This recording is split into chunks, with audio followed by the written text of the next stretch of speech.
What's going on, guys? Just want to do a little video with madness that's going on in the middleweight division. Canelo just for now cemented himself as the guy to beat at 160. He had I thought it was a fun fight with Danny Jacobs. Some people might have been a hair underwhelmed. Maybe they're expecting a little bit more action.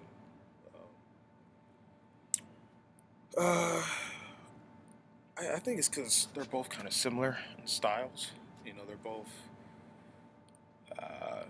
kind of boxer puncher, counter punchers. So they kind of mirror each other. So it could have potential flashes of a great fight, but then because they are both defensively responsible, you know, it won't produce as much action. But some fights may feel.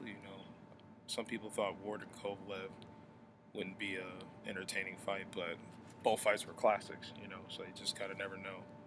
Um, but I didn't think it was all that bad. I thought it was a pretty cool scrap. Um, I did think Canelo won. It was close, but I thought he won. Um, I didn't think it was a dominant performance, but I thought he did just enough to win. Um, it doesn't sound like Canelo wants to fight Demetrius Andrade, at least not yet. Um, I don't think he's ever wanted to fight Demetrius Andrade, but I think it's getting to the point where eventually he'll have to. But I think him and his team would rather have Triple G take care of that Demetrius Andrade fight first. And then, which actually I wouldn't mind because we don't know how. I think Demetrius Andrade is a good fighter, but we don't know how good he is on that level, And they can make the same argument for Jamal Charlo. I think he's the goods, but how well will he perform under the bright lights with that kind of pressure? Because Canelo's the new, he's the new face of boxing. So anytime you're fighting him, all the cameras are on you. I think the Zone did pretty decent numbers with that fight. I think it did like over a mil in subscribers for the fight. I don't think they'll keep those subscribers because, from what I heard, they had a lot of streaming problems. Something happened with Danny Jacobs' ring walk. I think the music was like cut off. I didn't watch the fight live. I just watched it on my computer Sunday. But um, I heard the ring walk has some issues. I heard, actors and even other fighters from other sports like Daniel Cormier. He said, the commentary wasn't that good. A lot of people said the commentary wasn't that good for DAZN. It was very pro Canelo. Like Cormier said, Canelo won the fight, but damn, y'all made it look like Jacobs wasn't even, doing anything good. And I didn't like DAZN's comment. I don't think commentary in boxing is that good right now.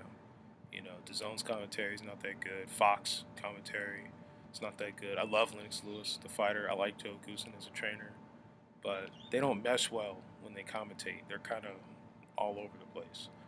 There's no real like sync chemistry with them. HBO's commentary was too biased. ESPN, I don't really mess with their commentary either. Ward is pretty good, but Bradley, he's kind of hit and miss. Kellerman, he's kind of hit and miss. Um, Mark Kriegel, I don't even know how he got that position that he does.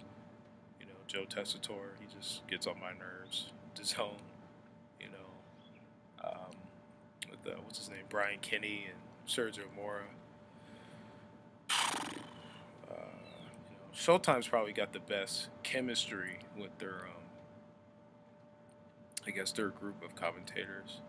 Not that I always agree with them, but they probably got the best chemistry. But ESPN, they clearly have an agenda and a narrative. They're basically the new HBO.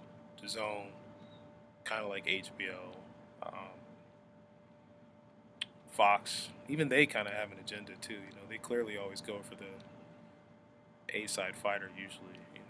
So the commentating in boxing has been pretty trash in 2019. Showtime hasn't had a lot of big fights, but like I said, I think their team has the best chemistry. So take that with what you will. But we'll see what happens. think Demetrius Andre's fighting Selecki sometime in the midsummer. It's actually not a bad fight. Not great, not terrible. I think Selecki will do some good work. I think his volume could give Andre problems. I think they're both about the same height. They're both like 6'1". Um, but Andre, he could be tested versus Selecki, but I think he'll win. Um, but I wouldn't mind seeing Demetrius Andre fight Triple G next, or Canelo next, or hell, even Charlo next. I'm up for all those fights. Those are all good fights. Jamal Charlo is kind of like the Crawford. I almost said Terrence Howard. Terrence Crawford of the middleweight division. He's kind of the black sheep of the division, kind of the odd man out. I think if DAZN gives him a solid offer, a 2-fight deal where he could fight, Boo Boo, and then get the Triple G Canelo 3 winner, that'd be cool. For all undisputed, or because he's the WBC interim champ, and I don't think the WBC's ever going to force Canelo to face that mandatory. That's kind of why they made Charlo the interim champ, to kind of keep him away from Canelo. But I think it's a good fight. Like I said, Charlo's not proven in that stage yet. I think he's the goods, but he has to show it. So people want to clown his resume or whatever, but the only way to find out if he's really that good is to put him in there. It's almost like anything in life. The only way how you can know you can do the job, or if you're good or bad at something, is to just do it. You won't know until you actually get in there. So I wouldn't mind seeing a round robin of these middleweights. It's a stacked division, a lot of good fighters. Jacobs, he lost a close fight, but there are people out there who thought he won. I don't, but I think he was competitive. I don't think he got dominated.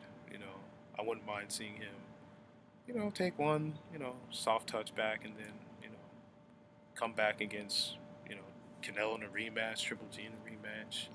Him and Boo Boo are kind of friends, so I don't see them fighting each other unless it's like a mandatory. Him and versus Charlo, that's a good fight. They got a little bit of some history, so that's a good fight. Really just round robin these middleweights.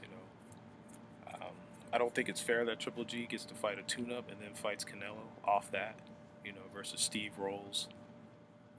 No disrespect, but he hasn't fought anybody. He's, I'm not gonna call him a bum, but like I said, he hasn't fought anybody. I don't know how he got a Triple G shot, but Jamal Charlo, who was Triple G's mandatory since 2017, never got a shot. Never even an honest look, And it's funny that Jamal Charlo and Triple G were kind of fighting over the same tune-up. Brandon Adams, who won last year's Contender Series, shout out to him. But they're fighting for the same tune-up rather than fighting each other. That's kind of backwards. So, I don't know. We'll just have to wait and see. DAZN's really pushing for Canelo Triple G3, even though I don't think the fans really want to see it. I think they're kind of just done with it, with the whole, people got to get off that, trying to do the Mayweather-Pacquiao thing. No one's going to wait 5 years for a great fight. We're just, people's attention span is not that, it's not that long. We're not going to wait forever, 2018, it was all about Earl Spence versus Keith Thurman. Now, it's all about Earl Spence versus Terrence Crawford. You know what I'm saying? Even Wilder versus AJ, that fight is actually starting to die down a little bit, because we shouldn't have to beg for the top guys to fight each other. It's you guys are top level athletes. You're getting well compensated. You should be wanting to fight the best. You can't. What sport outside of boxing where the best is not guaranteed to fight the best? That's like the Warriors saying, I don't want to face the Houston Rockets, the only team that physically makes us work. Or I don't want to play Giannis and the Milwaukee Bucks. Boston, I don't want to face the Bucks. I don't want to face the Raptors. We could marinate it. No, they have to play each other. It's like, oh, I don't want to play the Patriots. Damn Tom Brady, I don't want to play him. Nah, you gotta go through them. If you're gonna win the Super Bowl, you gotta go through New England or whoever. NFC's got pretty good parity, but AFC's kind of the same teams: Patriots, Steelers, Colts. Colts are actually looking pretty good, but that's football talk. But um, boxing's got to get it together, man. And fans got to push these fights. Like I said, I don't mind Canelo versus Triple G3, but I don't think it has to happen next.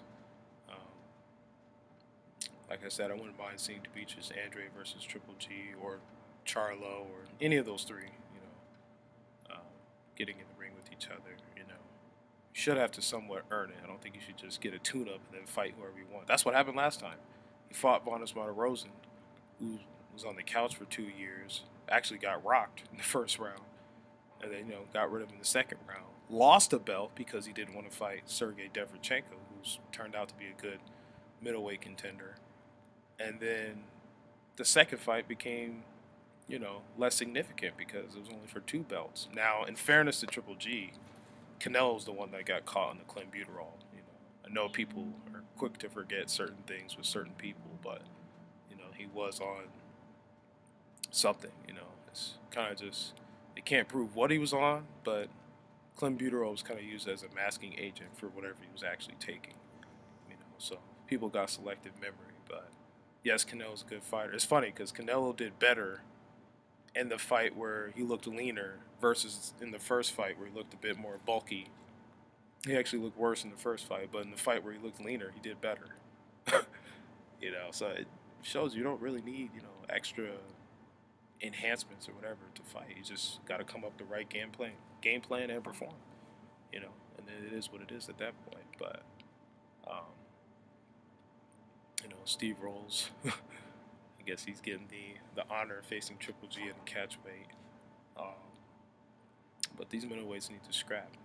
I don't think Canelo wants to fight Andre, but I do think him and his team is right that Triple G does have to kind of earn that third fight back.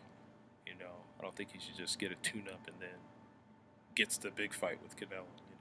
Danny Jacobs had to fight 4 undefeated fighters in a row to get Canelo.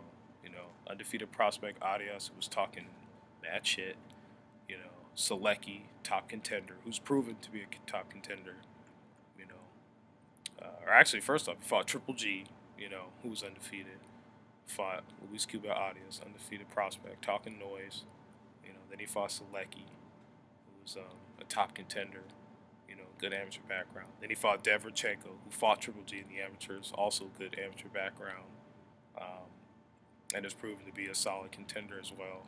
And then he got the Canelo shot. Who else in boxing fought 4 undefeated fighters back to back to back to back? Nobody. So, y'all want to clown Jacobs or whatever, but he earned his stripes. And he's still a good fighter. So we'll just have to wait and see what happens. I don't think Charlo looked particularly that good versus Matt Korobov. People forget about Matt Korobov, but in the early 2012, there was like 3 Eastern European fighters that nobody was trying to see at middleweight. It was Triple G, Matt Korobov, and Dmitry Pirog. Pirog couldn't continue his career because something happened with his back. So, he can't help things like that. Just like Jacobs was almost taken out of the sport, with the whole cancer thing. So, he was blessed and was able to come back, but I don't think the same happened. It's funny, Pirog won the fight, but he never fought since. Versus Jacobs, he, turned it around and became a 2-time champ. So, it's funny how, that works in life. But, we got to make these fights happen, though. They're good fights, I think Charlo could beat some of these dudes, but I don't know because he did struggle versus Korobov. He did struggle versus Austin Trout. Did struggle a little bit versus J-Rock. But, that's what happens when you step up in competition. And styles do make fights. I don't think Charlo's going to fight the same way Jacobs did. I think Charlo's a more fundamentally sound fighter than Jacobs. I do think Jacobs is more versatile of the two, but I think Charlo's more fundamentally sound. And I think he's a bit meaner, and he might be willing to go for broke. He doesn't have a history of being knocked out. He's an undefeated fighter, so he might be willing to go under a shield versus the Canelo or Demetrius Andrade or Triple G, whoever. So, look how he was looking those last couple of rounds versus Korobov. He almost had Korobov out of there. So, he shows he has 12-round power. So, we'll just have to wait and see. But let me know what you guys think about the middleweight division. Do you want to see these big fights? Canelo, GGG3, Canelo versus Andre, Charlo, Jacobs rematch, round robin all of them. You know, that's what I would prefer. You know, just have them all fight each other, Mortal Kombat style. Um, but let me know what you guys think. Drop comments, like, subscribe, stay tuned. Take it easy.